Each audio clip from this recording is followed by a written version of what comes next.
Hello, everyone, and welcome back to the Buckeye State Blitz.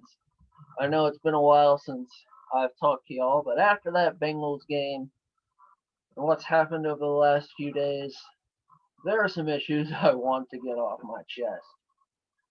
First of all, the Bengals finally got a lead. Finally, 21 to nothing. It was beautiful. Offense was moving the ball. They got the ball to AJ Green. It was looking great. And what'd they do? They overthought it. Instead of sticking what worked, they decided to change the defense. They made Phillip Rivers nickel and dime them at best in the first quarter when they were playing in a man defense. Then they switched to zone, and he torched them. People were saying that Phillip Rivers was washed up. Bengals switched to zone. He looked like top-notch Phillip Rivers. And the Bengals could not stop. I don't understand why they would not stick with what works. They're constantly overthinking things. And the offense. All of a sudden, the Colts were stopping them. Bengals weren't getting through either. The one good thing, aside from getting an early lead that they could not hold, the one good thing in that game was that AJ Green looked awesome. That was the best he's looked in a long, long time. He was frustrated. Obviously, he's frustrated with the team not performing as well as they should. But he was frustrated with himself, it seems. Because he knows that he's a great receiver. He has always had great confidence. But in an interview this past week, he just sounded defeated. He needed a win for himself. What'd he do? He goes out there, he gets 8 catches, 96 yards.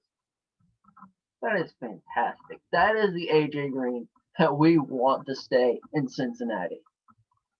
I've been telling people before that if AJ kept looking like this, where he's getting 13 targets but only 3 catches, and then games where he's only getting 1, 2 catches, that we don't need to bring him back.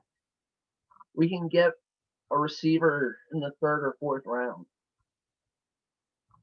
But if he stays like that, being old Mr. Reliable, they can bring him back. I would love that. But after this game, and what I've seen transpire over the past 2-3 days, points me to a very concerning issue. It seems that there is a culture problem with the Bengals organization. Carlos Dunlap for the past 2 weeks has voiced frustration about his changing role. He and Geno Atkins both have seemingly been relegated to a 3rd down specialist role. I don't think that's right for either of them, especially when you're replacing them with a guy who was signed at the beginning of the year and a guy signed this past week. You should not be playing them over guys who have been with the organization for 10 years. That's just not going to do it. And the Bengals got 0 pressure on Phillip Rivers. So why not lean on the guys who have been Mr. Reliable? Atkins, Dunlap, both. Their snap counts were not good. Now, I understand if you want to limit Geno and Dunlap a little bit, because not only are they getting older, Geno Atkins was just coming off an injury. So that's understandable. But to completely relegate him to a 3rd down role, no. Unless you've got a young guy who has shown potential that you want to have developed, you want to see him get more snaps, that's fine. I get that. But not some guy you just signed off the street. Some guy you got at the beginning of the year. No, that's not good. And for Geno Atkins to voice frustration over something, you know it's serious. On Twitter, there was a hashtag going around, hashtag Geno speaks, when he would actually talk. Because he never talks after games. So for him to say something is huge. That means it's been boiling for a bit. And now he's ready to let loose. It's not good. Now, just those two is concerning enough. Now you've got Darius Phillips, Sean Williams, Jermaine Pratt even. Two of those three are starters and play significant snaps as it is. But they are saying their talent is being wasted. Sean Williams had very limited snaps on Sunday. So I understand his frustration as well. He was a leader. I believe he was a captain of the defense. Now he's essentially a third down specialist, if that. I understand being frustrated. But to be that willing to say, I'm frustrated, I don't like what's happening, is not good. Because most veteran players, when there's a good culture and a good team around them, they're going to take the high road. They're going to say, yeah, I'd probably like to play more, but I'll do whatever is best for the team. They're not taking that route. Darius Phillips, we've seen, has potential. LaShawn Sims played more snaps than Darius Phillips. He got torched. Phillip Rivers targeted him a lot. I'm not sure what's going on in Cincinnati, but nothing seems good right now. Because you've got coaches who are not adapting. John Ross has now requested a trade. Granted, I would say good riddance to him. He was never a good fit. They never tried to scheme for him either. And he hasn't proven the ability to catch the ball. I've seen people on Twitter, well, his speed takes the top off the defense. If you're not worried about the guy catching the ball, then he's not a distraction. John Ross was never a fit. It was a terrible pick.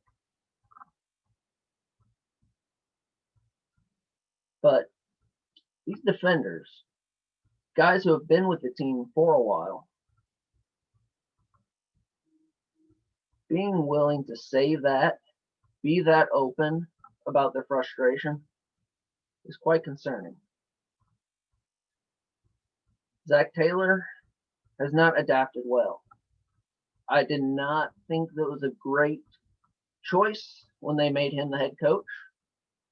I question it even more so now.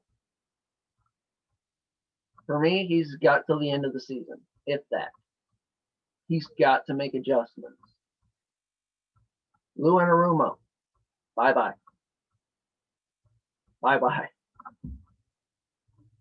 For you to make a change that clearly hurt the team and hurt their chances of winning that game,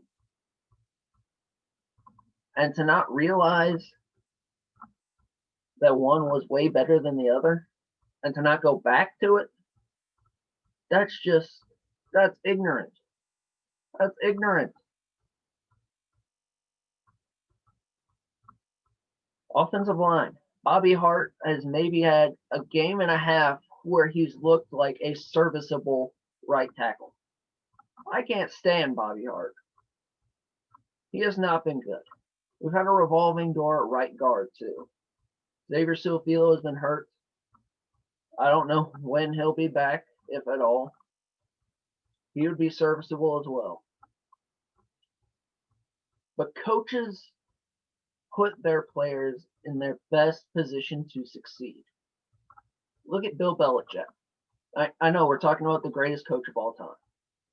But what he does phenomenally is he takes guys who were serviceable at best on other teams and turns them into borderline stars because he puts them in spots where he knows they can succeed, especially defense.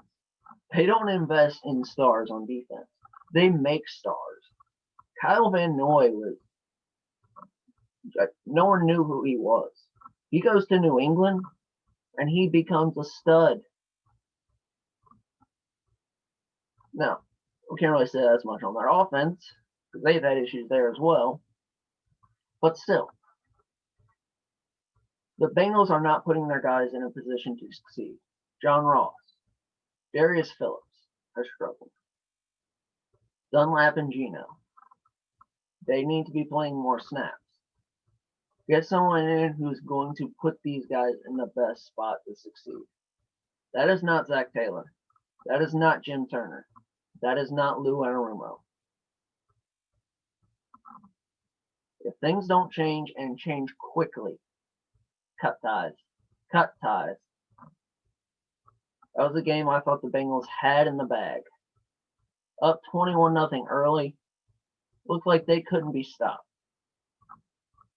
And then, just like that, all done. There's something else going on in Cincy. I'm concerned. If you have any thoughts, go ahead and comment, like. Have a good one.